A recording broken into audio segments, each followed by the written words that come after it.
जो JEE main 27 Jain को morning shift में पूछा गया है। ये देखिए फिर से कॉन्सेप्चुअल क्वेश्चन आ गया। देखिए हर सवाल क्वेश्चन जो फिजिक्स का है उसमें न्यूमेरिकल हो जरूरी नहीं है, कुछ आपको अपने लॉजिक या कॉन्सेप्ट से भी सॉल्व करना होता है। तो ये बड़ा ही अच्छा कॉन्सेप्चुअल क्वेश्चन है। कह रहा out of air and liquid which substance is more viscous.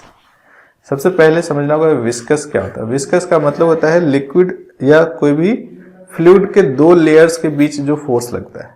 जब भी एक लेयर दूसरे लेयर को छोड़ के जाए, जैसे यहाँ पे आपका एक फ्लूइड है और फ्लूइड के यहाँ पे आपने एक सॉलिड को आगे भगाने की कोशिश किया, तो इससे लगा हुआ जो फ्लूइड का लेयर होगा वो आगे भागेगा, पीछे वाला लेयर उस पर फोर्स लगाएगा, ये भी आगे जब भागेगा तो उसके पीछे वाला लेयर फोर्स लगाएगा पीछे की तरफ।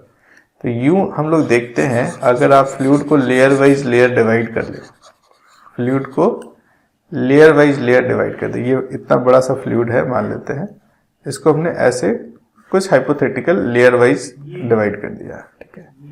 ये लेयर आप समझिए कि v वेलोसिटी से भाग रहा है, ये रुका हुआ था, तो ये इसको रोकने के लिए क्या करेगा, ये रोकने के लिए इस पे पीछे की तरफ फोर्स लगाएगा, इस पे ऊपर वाले लेयर पे।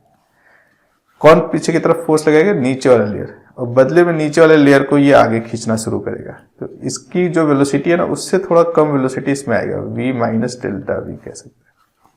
ये भागने लगा तो ये नीचे वाला बेचारा क्या करेगा, ये इस पे पीछे फोर्स लगाएगा और बदले में नीचे वाले पे आगे वाला फोर्स लगाएगा और इसको वेलोसिटी देगा जो उससे थोड़ा कम होगा, v माइनस 2 डेल्टा v।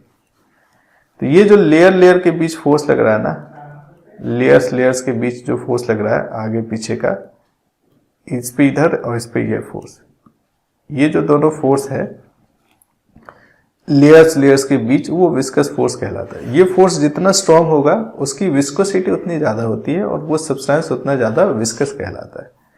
तो ये फोर्स स्ट्रांग कब होगा,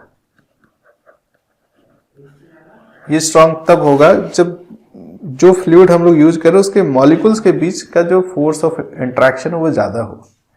तो आप अगर कंपेयर करेंगे एयर और लिक्विड में, तो एयर के मॉलिक्यूल्स काफी दूर होता है, एयर का अगर मॉलिक्यूल्स कंपेयर करें तो काफी दूर होता है, इनके बीच जो फोर्स है ना वो उतना स्ट्रांग नहीं होता, इसको आप आसानी से अलग कर सकते हैं। लिक्विड्स में ये जो दो मॉलिक्यूल्स होते हैं ना वो काफी क्लोज होते हैं और इनको जब दूर करते हैं तो इनको ज्यादा दर्द पीड़ा होता है और ये जल्दी दूर नहीं होना चाहता, ये ज्यादा फोर्स लगाएगा। ये बहुत ऑब्वियस सी बात है, सॉलिड के मॉलिक्यूल्स में सबसे ज्यादा फोर्स, लिक्विड में उससे कम, और गैस के दो मॉलिक्यूल्स में आपस में फोर्स ऑफ इंटरेक्शन कम होता है।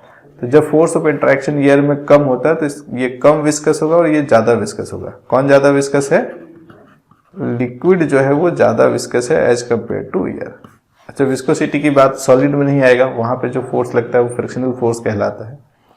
तो विस्कस किसको कंपेयर कर सकते हैं, आपस में दो लिक्विड को, आपस में दो एयर को। लिक्विड और एयर का कंपैरिजन जब भी आएगा तो लिक्विड जीत जाएगा। ज्यादा विस्कस कौन होगा, लिक्विड होगा। तो ऑब्वियस सा क्वेश्चन था, सही आंसर इसका लिक्विड है।